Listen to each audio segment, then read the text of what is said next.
So now I want to talk about going back to the Seneca students. So it must be quite a thrill for them to work with a Oscar-winning animator. So how is it like for you and for the students? Um, yeah, wow. I mean, it was great. It was an incredibly, fun, trusting environment. I mean, really, I didn't have to do much work. I hardly had to do anything. Like what I would do is I would every day they know this every day in the afternoon I would hover around each of their workstations looking like a worried mother. You know. And sometimes occasionally I would say get out of that seat. I would get in the seat and I'd say try this out, click click click click, do this. But I was doing that I would say not that often. Like with Ryan and my other films, I would really do much or most of the animation, or at least a good chunk of it. I didn't do any animation on this. I didn't do any at all. These students did pretty much everything as far as like character motions and facial expressions and stuff. They really got it. So I mean really I got to it was pretty quick on into the process where I just could see that I could trust these guys to get it, to be able to act out this stuff and to get it into these characters. Mhm. In some of the making of movies that I've seen on the NFB site, like you're so much like a mentor going into different students' station or animators' stations, and then showing them or doing this and discussing them stuff with them, and it was so like I saw it on their faces, like whoa, this is so cool. They we all had a lot of fun. I mean, like that, camera crew came in and kind of just followed me around as I mean, that was one of my walk-arounds, the afternoon thing I was saying before, where I'm hovering over all these animators and their workstations.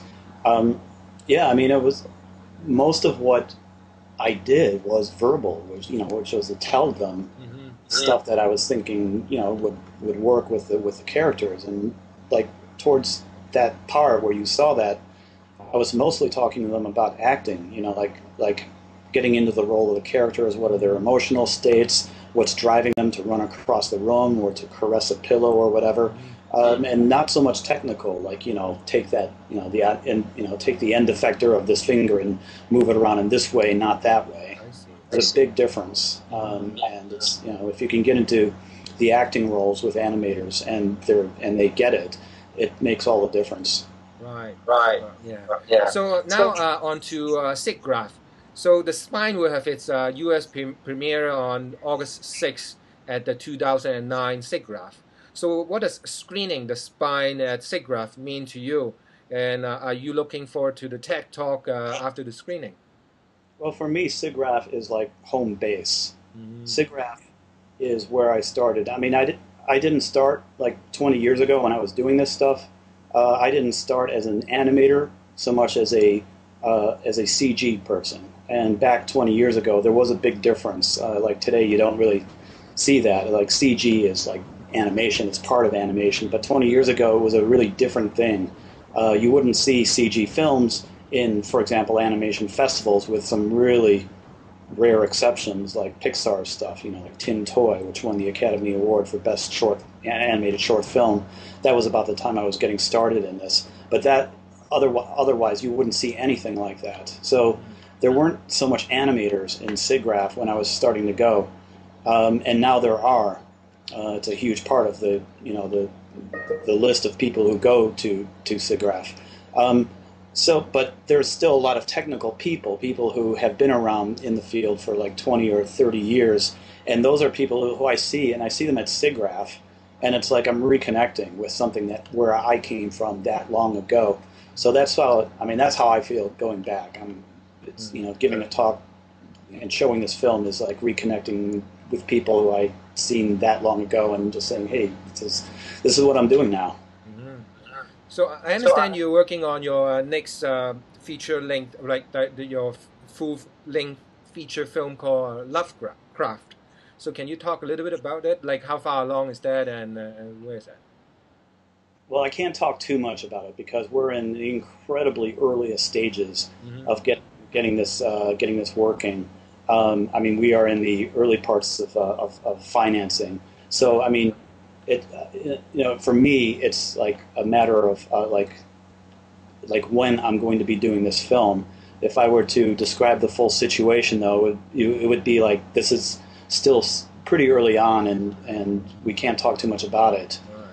Creatively, I've been working. Excuse me. I've been working with a writer in Los Angeles, a guy named Hans Rodionov. He wrote a graphic novel called Lovecraft. You can pick it up in any comic book store, and it's amazing. It's an amazing portrait of this fellow who was regarded today as being by many people as being like the greatest writer of horror fiction ever. He had a really screwed up life, Oh, really? and so what we do with the film is to weave in the factual accounts of his life with a lot of fantasy, particularly his own fantasy, the creatures that he wrote about.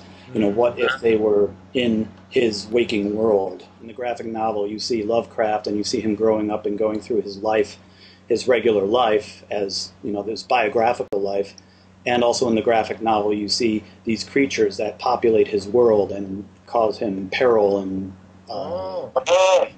so the script that we've been working on, Hans and myself, is based on that graphic novel, and we are bringing it to be an animated film sometime in the next few years. All right. Well, that's cool. I'm looking forward to it. So finally, final questions.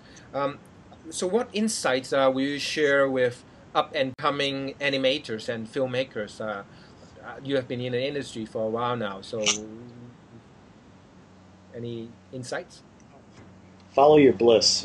Like do it because it's fun, and it is fun. It's once you start getting and being able to see people, it becomes incredibly easy, incredibly fun, and when you're doing this stuff, it feels like not work but play, and if you can get paid for it, like so much the better.